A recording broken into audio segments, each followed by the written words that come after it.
All right, here we are, episode 2 of the Downhill Dialogues. I am going to answer some questions today from you guys. I'm going to try for 4 and see if I can remember them as I'm running. Barn the Builder.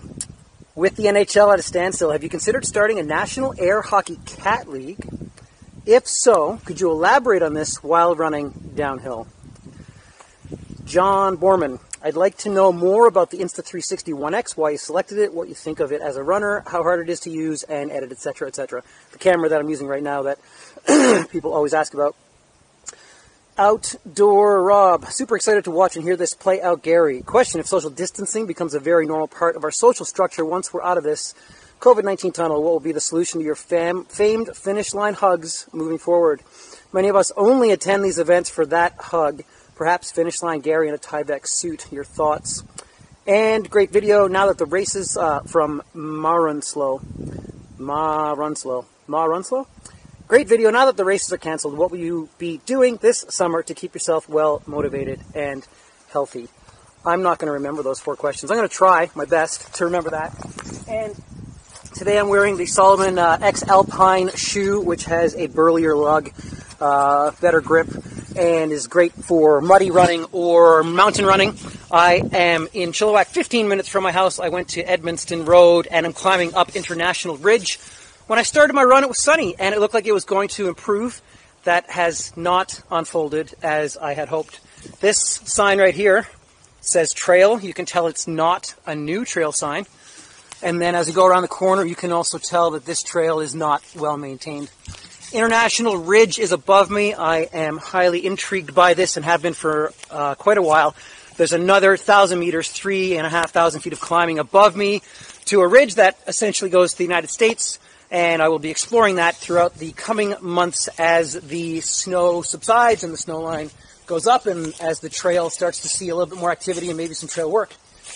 So I will be heading back down. I climbed up just over 2 miles, about 1,700 feet, and just under a half an hour. And again, when I started, it was sunny and warm.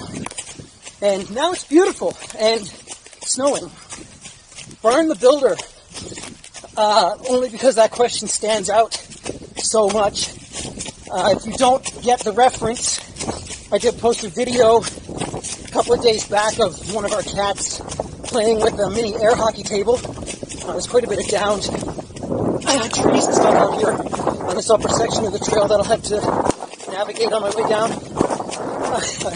The cat playing air hockey was a super fun capture, and I think you might actually have a 1 million follower YouTube idea. So if you want to start submitting your cats for selection into the National Air Hockey Cat League, and start working on sewing up your mini cat jerseys, then we can start something that will probably pick up a bit of a following.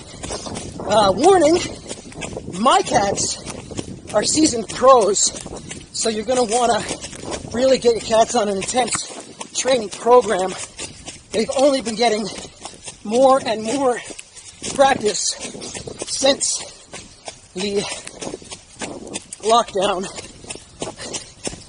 physical distancing of this has unfolded.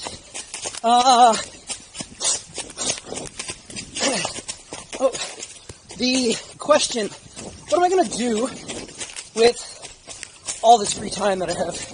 I know that's not exactly how it was phrased, and I don't think that's how you meant it, but personally, I, as many of you know, have an events company. I also have a coaching business, and how my work week typically breaks down is that I have 2 days a week working on my coaching business with my coaching clients, and 3 days a week during the off season of working on events. During event season, that ends up being 4, 5, 6, and 7 days a week, depending on how close we are to the race.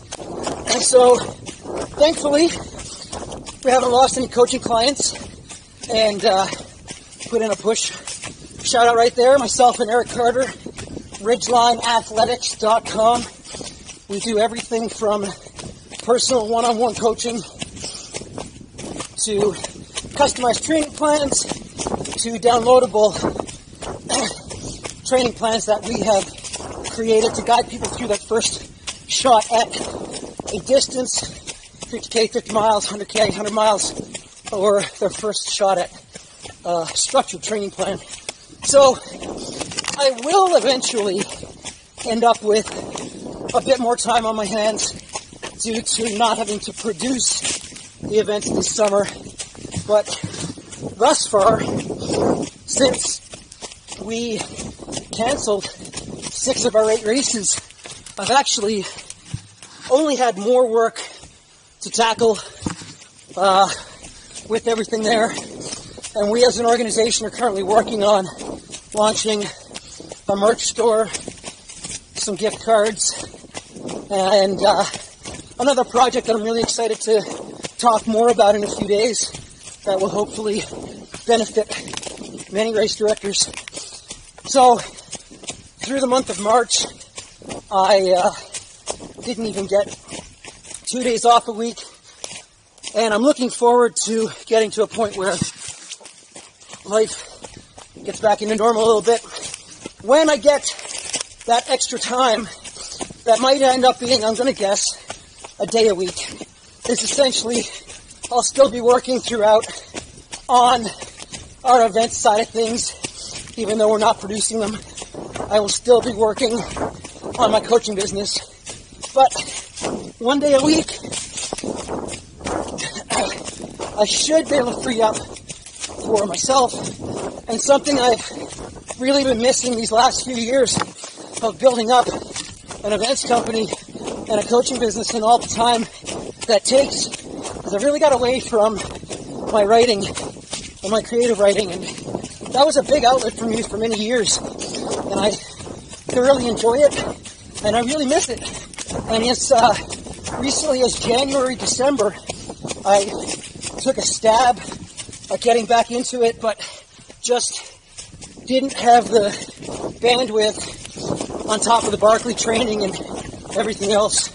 So for me, I want to fulfill that need, that outlet, and look at what that's going to be. But whether it's entirely personal or public or a mixture of both, I'm going to get back to doing some writing again, which I'm excited about. I think that'll really help me mentally through this time, because as we all know, it is very challenging right now to stay motivated. Question number 3 and 4. Oh, I got the third one. I'm wondering if I'm going to recall the fourth one. This camera, it is a camera. It's on a selfie stick. That selfie stick is about 1 meter long, and I'm holding it out right now, this is me switching hands with the camera. It's a 360 globe sphere, and then you choose the direction of your footage in the editing process. Why did I select it? How do I like it? A few friends were using it. I was really amazed at the quality of the footage runners were getting. And you can see the stabilization software is exceptional, and that was what initially attracted me to it. And then the more research I did, the more I saw people were really happy with their cameras. It gives a cool drone effect,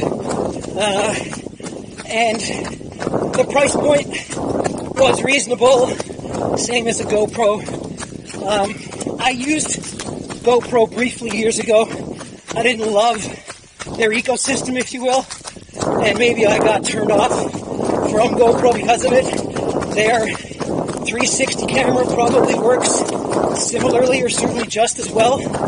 I like the structure of this camera.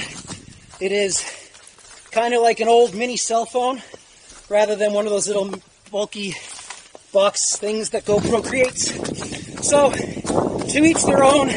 I think multiple cameras on the market will do very similar things. I was wanting to try to create some video content again, and had no luck doing it in the past with cameras where you needed gimbals and stabilization software and all these other things to produce a video. So, for me, it is that I hold this selfie stick, I run with the camera, I pay attention to these creek crossings where I don't want to fall off and down, and now we'll get back onto a more established trail. There'll be less jumping over trees from this point down.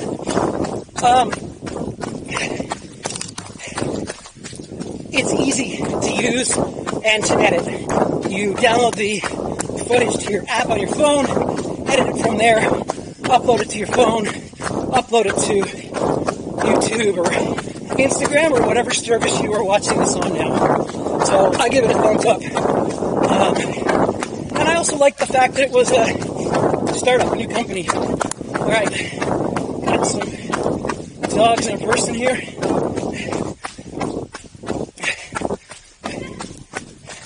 Hi there. He's good, right? Right? Hi.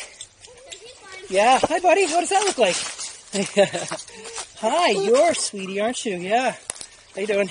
Good. Good. Hey, buddy. Anyone else with you? Yeah. Okay. Hey, bud. I think you're going that way. Hey. I think you're going that way. What a good puppy. Hello. How you doing? Very well. Hi there.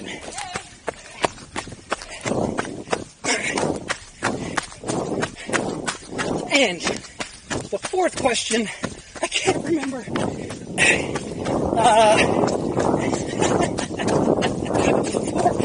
Four questions and I can't remember them. It was the cats, the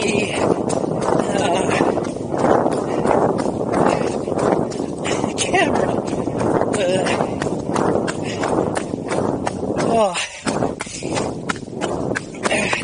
all right, here we go.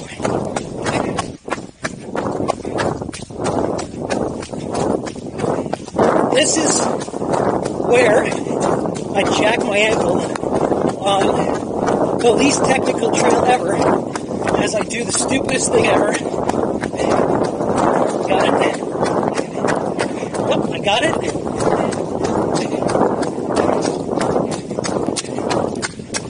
I read that one. I think it was this one from Rob, maybe.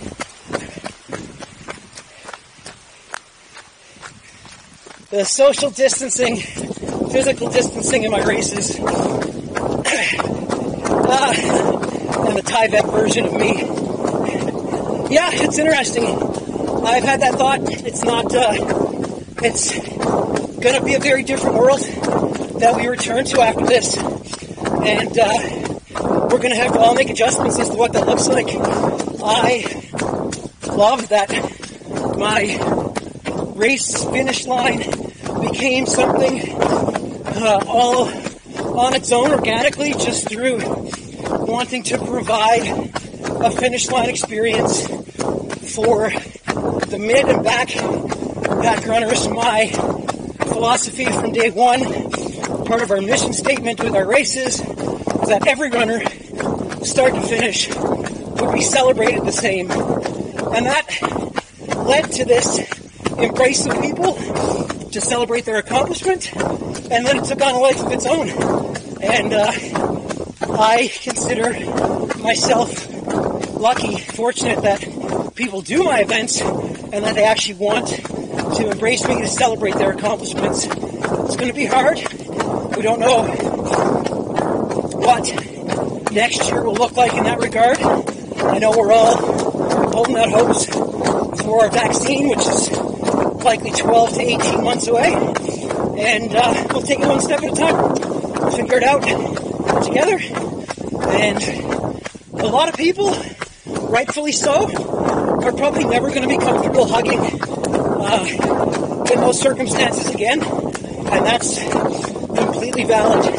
And some people might even be uncomfortable high-fiving and having any physical contact, and we will absolutely appease every single person in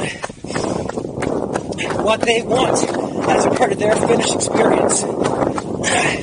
For me personally, until there is a vaccine, I may have to limit my own exposure because I do live with my mother-in-law, 76-year-old, immunocompromised, and we have to keep her in mind with everything that we do and ensure that we get her through this safely. So with that, I will wrap this exceptionally long video, which is now coming in 16 minutes. I guess that's not horrendous. I'm probably half a mile from being done. Thank you for tuning in. If you're interested, want to keep this going, fire away some questions. I'll do a better job at remembering them next week. And remember, it's all downhill from here.